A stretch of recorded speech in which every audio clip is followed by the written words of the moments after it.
Welcome to Cyber Threat Intel, your go-to source for the latest updates, news, and insights on cyber threats. Our goal is to arm you with the knowledge to protect yourself in the digital age, whether you're a cybersecurity professional or just curious about the threats lurking in the digital shadows. Make sure to subscribe now on YouTube or your favorite podcast listening platform to join us on the front lines of cybersecurity, because in the world of cyber threats, knowledge is power. Welcome. This is Cyber Threat Intel. I'm your host, John Good. This is episode number 58. And it is Thursday, June 27th, 2024. If this is the first time you're joining the show, checking out the content, glad to have you here. If you're returning from another episode or some other content, glad to see you returning, getting your fix of cyber threat intel. Now, just like always, if you need to grab a snack or a drink to get you through the content, make sure you run and go do that real quick. And then also, if you want to see all the articles that we cover in this episode or the other episodes, head on over to cyberthreatintel.com. Again, cyberthreatintel.com. You can find all the information about the show on there. With that being said, let's go ahead and flip on over to my screen and hop into the articles. All right, so first article here, P2P infect worm now dropping ransomware on Redis servers. P2P infect, a peer-to-peer P2P worm targeting Redis servers, was recently updated to deploy ransomware and cryptocurrency miners, Cato Security reports. Written in the Rust programming language, the worm was first spotted in July 2023, spreading to Redis servers impacted by an older Lua sandbox escape bug tracked as CVE 2022-0543, which has a CVSS score of 10. So max, very high score there. While P2P infect did not appear to have an objective other than spreading to vulnerable Redis servers, a recent update modified its behaviors, and attacks observed since June 23rd revealed the use of ransomware and crypto mining payloads. So that's one thing that we always see with these different malware variants is as they are successful and as they kind of evolve over time, they start to evolve because people obviously want more features in their malware. Who wouldn't, right? Who wouldn't want to do more bad things if you're that kind of person? But we just see these things evolve over time. If they get caught, if they start having signatures that are detected, if they're not detected at all, and people literally just want more features to do things, right? It's just this evolution, this kind of bad ecosystem, these malicious threat actors, they kind of run things like a business. You wouldn't just release one iPhone, would you? You would release one and then you would release, I don't know, what are we up to, 15 now or something? I don't know. But you release new iterations, new improvements, new features. That's just a standard kind of practice with any software or hardware product or anything like that. You're just trying to evolve it. So no surprise there. Cato Security observed the malware exploiting the replication features in Redis, where a cluster consists of leaders and followers, with the followers being replicas of the leader nodes. So again, it's trying to replicate, it's trying to spread throughout your network, not just staying isolated on one system. Attackers frequently exploit the setup as it allows them to gain code execution on follower nodes by instructing them to load arbitrary modules. So again, this is kind of like a C2 command and control server kind of environment where you're having these kind of bots or these other nodes that are receiving instructions from a leader or from a herder or somebody who is controlling this stuff. Now it says, unlike the original P2P infect malware, the updated iteration was rewritten using Tokyo, an async framework for Rust, and features drastically modified internals, Cato says. So that's another interesting kind of evolution too, is when these pieces of malware, they change the code base that they're in, or just really the original code base that some of this stuff is written in, that can tell you a lot about the sophistication or the understanding of the developer. If it's written in something very basic, maybe a PowerShell script or a Bash script or something like that, obviously that's probably going to be a little bit lower sophistication in a lot of cases than something and maybe more sophisticated, something like Rust, or, there's all these different comparisons of the language and how sophisticated a certain language is over another and what it is capable of doing. So we're not going to get into that conversation for this episode, but just understand that languages do matter and they differ. And then if something is written in a very obscure language or something that not a lot of people understand, remember when we talk about cyber threat intel and building your profile of different threat actors, that can help you understand what different groups are doing based on the language that they're using. Is that something that only a few people know about?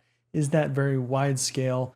And that can help identify also too, maybe what their ultimate motives are. Because if it's very targeted in what they're doing, the features and all those kinds of things, they might be going for a very small, specific group of victims or specific targets. So again, all that stuff matters when you're building your profiles against of these different threat actors. And those are things that you certainly have to take into account as you're doing that. All right, next article here. Man arrested over a honey trap WhatsApp messages sent to British politicians. No! Police arrested a man in Islington, North London, on Wednesday morning as a part of an investigation into unsolicited honey trap messages targeting politicians, officials, and journalists working in Westminster. The investigation followed a Politico report uncovering how WhatsApp accounts were contacting targets with suggestive and tailored messages that developed into sexually explicit conversations for an apparent sake of acquiring compromising photographs. There is no suggestion the WhatsApp activity is tied to alleged Chinese targeting. So this is kind of interesting too. Ultimately, just who, threat actors are going after. What are their motives? What are the methods that they're using? What are they ultimately trying to get? In this case, obviously going for certain groups of people, but even in your organization, think about the types of threat actors that are going after, for instance, like your CEO or your high-level executive officers in your organization. They might be going for something different. Maybe they're going for the same kind of thing, and they're just trying to blackmail your high-level executives. These are all different kinds of things that happen on a regular basis. There are always threat actors that are trying to go for very high-level executive officers of companies, not just governments, but certainly governments are included in that, because if you go after a president or something like that and you dig up some dirt or you have some dirt on that person, you could certainly try to leverage that against the company, the government, whoever. According to Politico, the messages sent to different targets share clear similarities, right? Again, motive, what they're doing, including an initial claim to have met the recipient at a political venue, displaying extensive knowledge of their target and their movements within the narrow world of Westminster politics before expressing faux embarrassment at not being remembered by their target. So again, they're kind of using that social aspect of things and really going after human nature and how we kind of think and we react to different things. But this is always interesting too, the extensive knowledge about a target.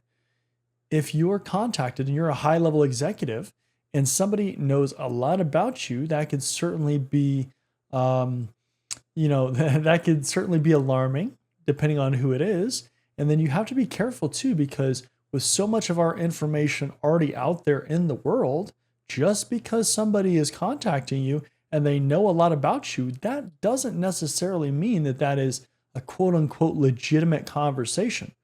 That could be somebody that just found a bunch of information about you from one of these millions of leaks or data breaches that happens all the time. And they just happen to have a lot of information about you.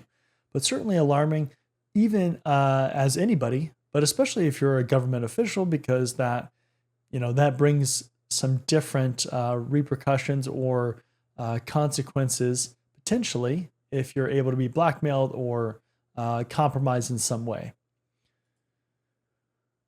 Next article, Chinese and North Korean hackers target global infrastructure with ransomware. Threat actors with suspected ties to China and North Korea have been linked to ransomware and data encryption attacks targeting government and critical infrastructure sectors across the world between 2021 and 2023. Now, we've talked about this a lot, that critical infrastructure is becoming more and more of a hot topic in the cyber world because critical infrastructure traditionally has not been very cyber secure. So that is why we're seeing more and more of these incidents start to arise.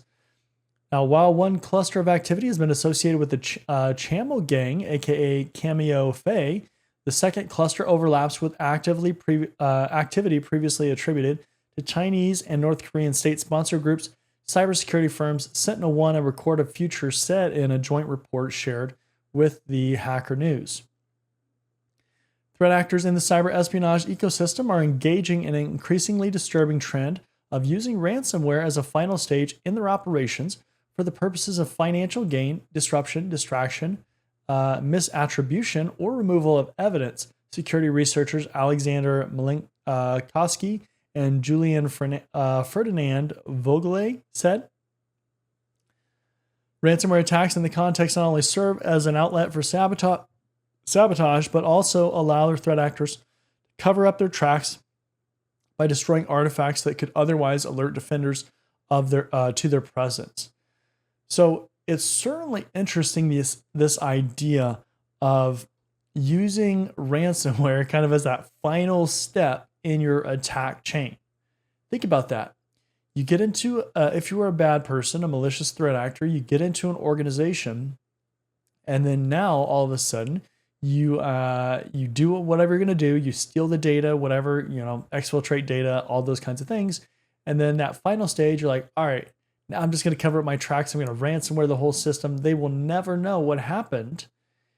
But if they do pay the ransom, then not only did we get data from them, and they probably won't know that, but we also might get a payment. So either way, we're going to get paid for what we've done by selling off the data or just getting the payment, and then maybe doing some other stuff that they won't be able to track or identify.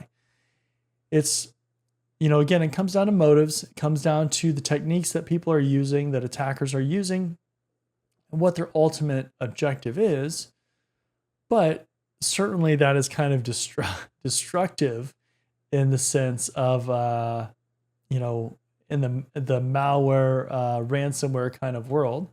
We don't always see that destructive behavior, but certainly it's alarming when attackers are kind of like, well, we really don't care. Like we're going to do it and then whatever. And they're not completely deleting your system, which would be the ultimate destructive kind of thing. And I think that, the level of severity certainly comes into play as far as how far companies and law enforcement and things are willing to track this stuff down, because certainly the more destructive that you are as a threat actor, they're going to come after you. If you completely destroy some government servers, they're going to come after you, and they're going to come after you hard. If you just, got some data, exfiltrated some data, they're certainly going to be interested and they're going to come after you, but they might not be as motivated, right? Like they're going to be motivated to make you face justice. But again, if you're not completely destroying things, they might not be as motivated. Back to the article here. It's known to possess a wide range of tools in its arsenal, including Beacon Loader, Cobalt Strike, backdoors like Octor and Dormy, and a ransomware strain known as Cat B, which has been identified as used in attacks targeting Brazil and India based on commonalities in the ransom note, the format of the contact email address, cryptocurrency wallet address, and the file name extension of encrypted files. Again, similarities across different attacks. You'll see different threat actors use consistent techniques because that's what works for them, or that's what they feel comfortable doing, or whatever it is. And so that's how we start building, again, this profile of these different groups. Now, it does say that there's a quote: the use of ransomware by cyber espionage threat groups blurs the lines between cybercrime and cyber espionage, providing adversaries with advantages from both strategic and operational perspectives. It definitely is kind of a change. A lot of times with cyber espionage, those groups are literally trying to lay under the radar. Like they don't want to be alerting you of their activity. They just want to spy on you, right? Espionage, spying, those kinds of things.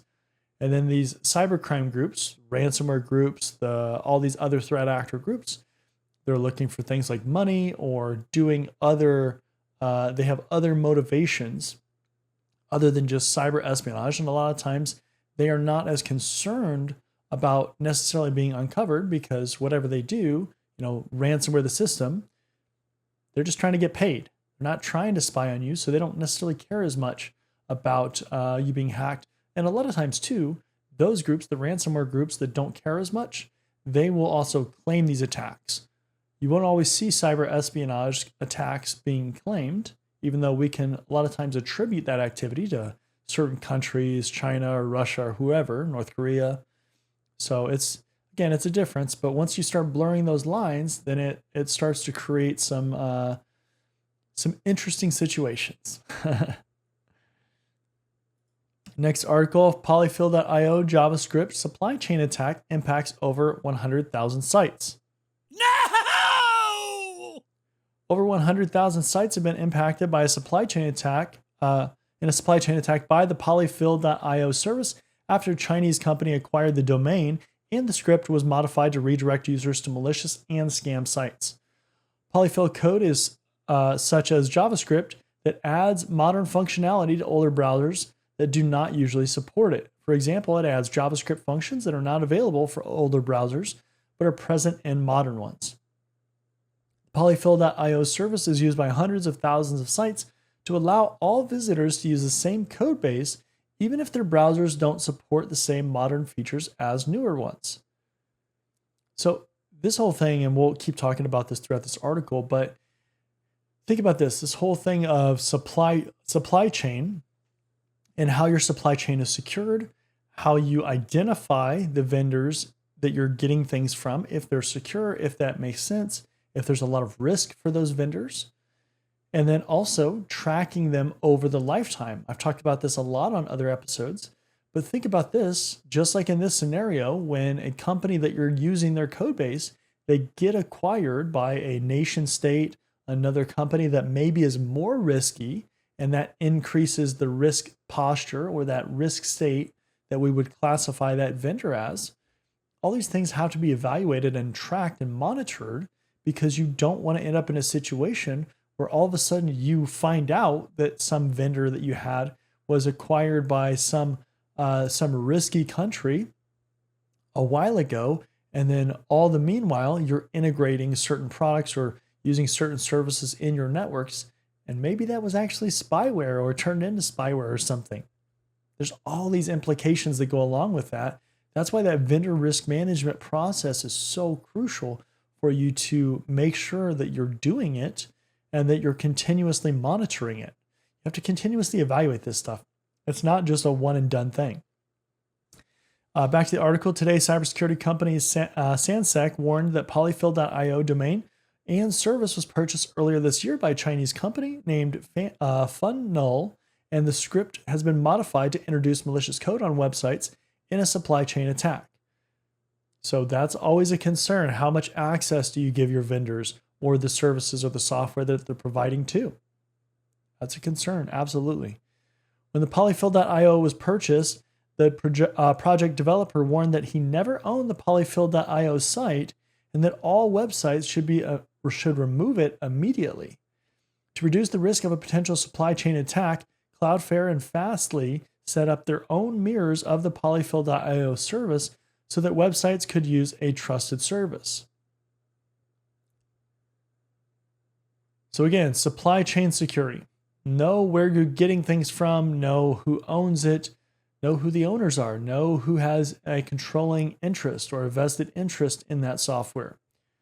If people invest in it, you should probably know some of the people that invest in it or the major players that have controlling interest of those softwares. That's the key, is who controls ultimately that software. If it's a public company, does a country have the majority ownership of it? If so, that might be a concern. Next article, ID verification service for TikTok, Uber, X exposed driver's licenses. TikTok, another one that we're concerned about the ownership of the company.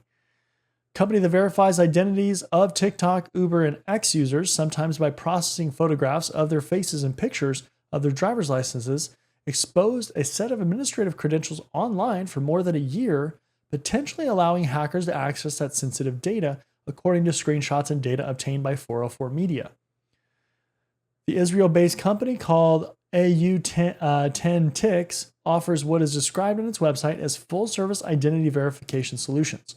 This includes verifying people's identity documents, conducting liveness detection in a real-time video stream with the user, and performing age verification, where a service will predict how old someone is based on their uploaded photo. AU10 Ticks also includes the logos of other companies on its site, such as Fiverr, PayPal, Coinbase, LinkedIn, and Upwork, some of which confirmed to 404 Media they are active or former AU10 Ticks clients.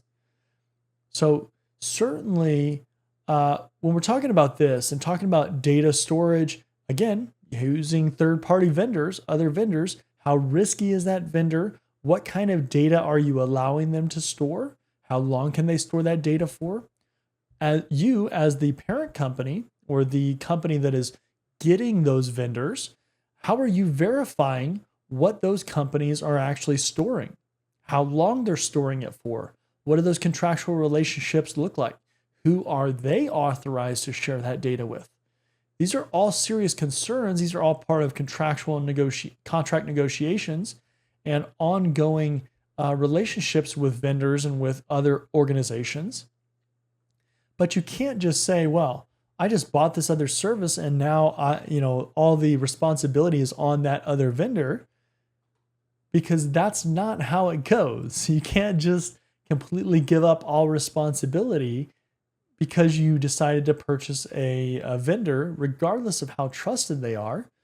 Certainly, if you were using something like AWS, well, there's a little more leniency in using something like AWS because they are just, so massive and mainstream. But that doesn't mean that you can't just make sure that they're still doing compliance certifications or doing security initiatives and things like that.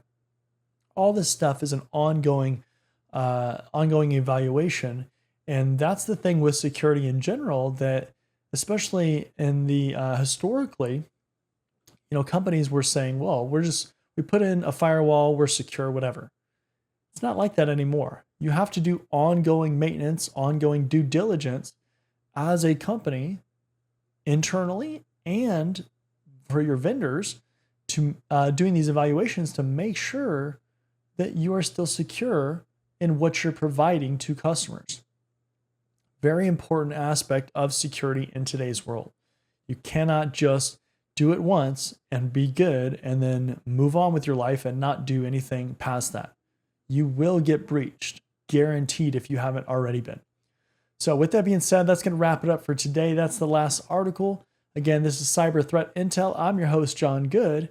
This is episode number 58, and it is Thursday, June 27th, 2024. If you want to catch all the articles or read more about them that we covered in this episode or some other episodes, head on over to cyberthreatintel.com. Again, cyberthreatintel.com. You can find all that information there. And with that being said, we're going to go ahead and wrap it up for today. Thanks for joining, and I'll see you in the next one.